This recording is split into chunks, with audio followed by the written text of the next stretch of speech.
A condominium, frequently shortened to condo when it refers to residential buildings, is a form of multifurcated real property tenure. Specified units of the property are separately owned, and the remainder of the property is collectively owned. Residential condominiums are frequently constructed as apartment buildings. Unlike apartments, which are leased by the tenants, condominium units are owned outright. Additionally, the owners of the individual units also collectively own the common areas of the property, such as hallways, walkways, laundry rooms, etc., as well as common utilities and amenities, such as the HVAC system, elevators, and so on. Many shopping malls are industrial condominia in which the individual retail and office spaces are owned by the businesses that occupy them, while the common areas of the mall are collectively owned by all the business entities that own the individual spaces. The common areas, amenities and utilities are managed collectively by the owners through their owners' association. Scholars have traced the earliest known use of the condominium form of tenure to a document from 1st century Babylon. The term condominium is used throughout the United States and in most Canadian provinces.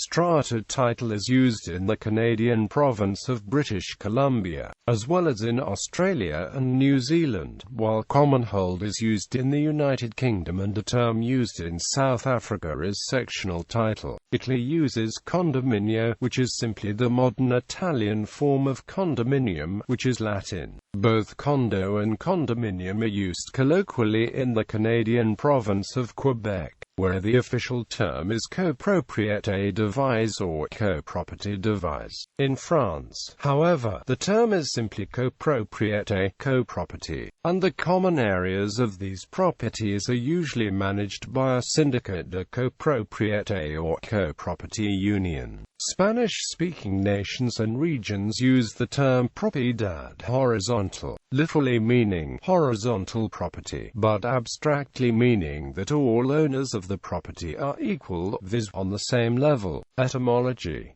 condominium is a Latin word formed by adding the prefix con to the word dominium. Its meaning is therefore shared property. Overview: mainly in the context of the United States, the difference between an apartment complex and condominium is purely legal. There is no way to differentiate a condominium from an apartment simply by looking at or visiting the building. What defines a condominium is the form of ownership. A building developed as a condominium could actually be built at another location as an apartment building. As a practical matter, builders tend to build condominiums to higher quality standards than apartment complexes because of the differences between the rental and sale markets. Technically, a condominium is a collection of individual home units and common areas along with the land upon which they sit. Individual home ownership within a condominium is construed as ownership of only the airspace confining the boundaries of the home. The boundaries of that space are specified by a legal document known as a declaration, filed on record with a local governing authority. Typically, these boundaries will include the walls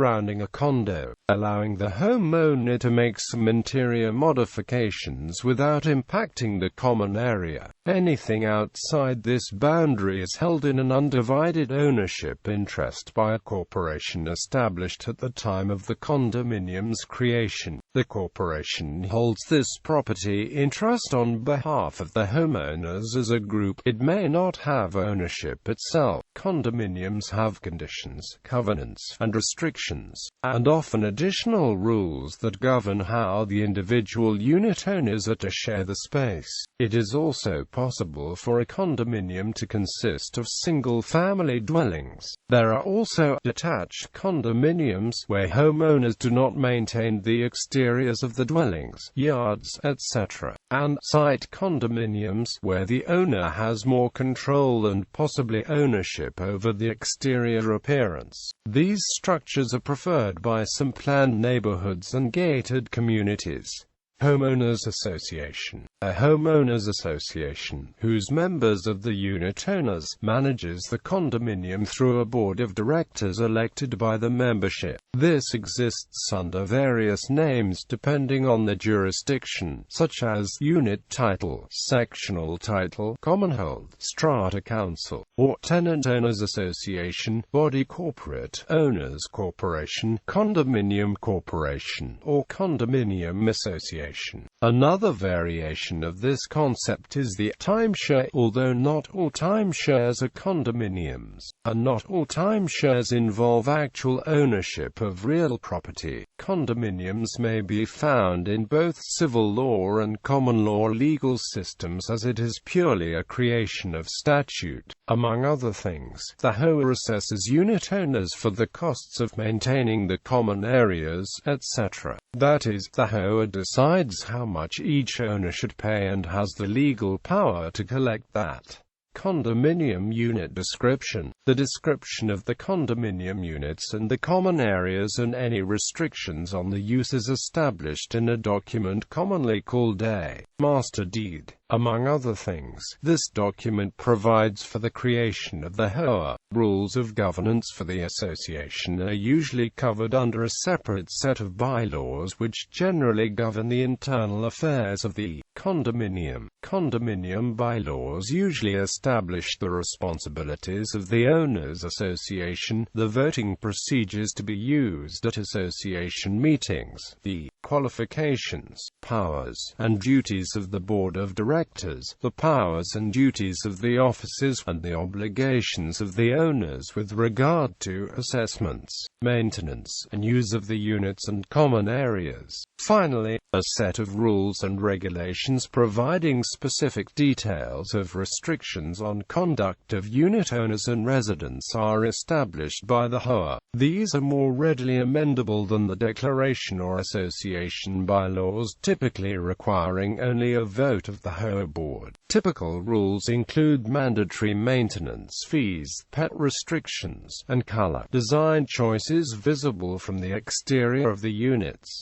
Generally, these sets of rules and regulations are made available to residents and/or as a matter of public record via a condominium, a homeowners association website, or through public files, depending on the state and its applicable laws. Condominiums are usually owned in fee simple title, but can be owned in ways that other real estate can be owned, such as title held in trust. In some jurisdictions, such as Ontario, Canada, or Hawaii, USA, there are leasehold condominiums, where the development is built on leased land. In general, condominium unit owners can rent the home to tenants, similar to renting out other real estate, although leasing rights may be subject to conditions or restrictions set forth in the declaration or otherwise as permitted by local law. Non-residential uses. Condominium ownership is also used, albeit less frequently, for non-residential land uses. Offices, hotel rooms, retail shops, private airports, group housing facilities, bare land, and storage. The legal structure is the same, and many of the benefits are similar. For instance, a non-profit corporation may face a lower tax liability in an office condominium than in an office rented from a taxable, for-profit company. However, the frequent turnover of commercial land uses in particular can make the inflexibility of condominium arrangements problematic. Similar concepts.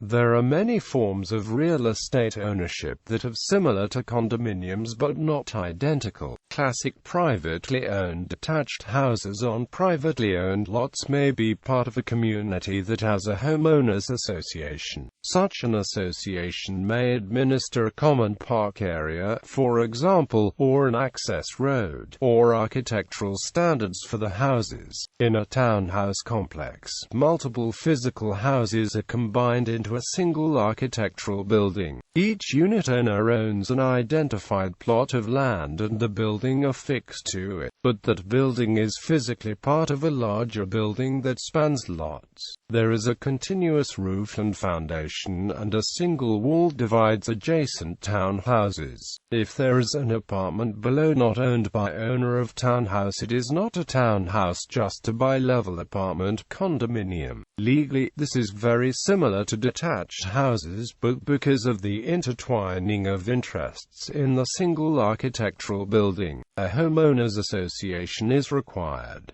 It would be impractical, for example, to replace the roof of just one townhouse. But unlike the condominium, the townhouse complex's owner owns none of the building or the land under it. It is essentially under contract to the townhouse owners to maintain the parts of the building that are hard to divide. Even the walls between townhouses are usually outside the purview of the HOA, being jointly owned and maintained by the owners of the townhouses on either side. Like the condominium, the townhouse complex often has common areas for roads, parking, clubhouses, and such. A row house is like a townhouse, except that the houses are not physically connected. They are independent structures that simply have no space between them. Technically, they are detached. A building with multiple residential units may simply be owned in common by multiple people, with each having specific rights to a particular unit and undivided interest in the rest. This is like a condominium, but there is no HOA with legal powers. It is much harder to govern, as the individual unit owners often have to agree unanimously. A court intervention is required. California statutes recognize three kinds of common interest developments: condominium, townhouse, and community apartment, with the latter being the owned in common concept described above.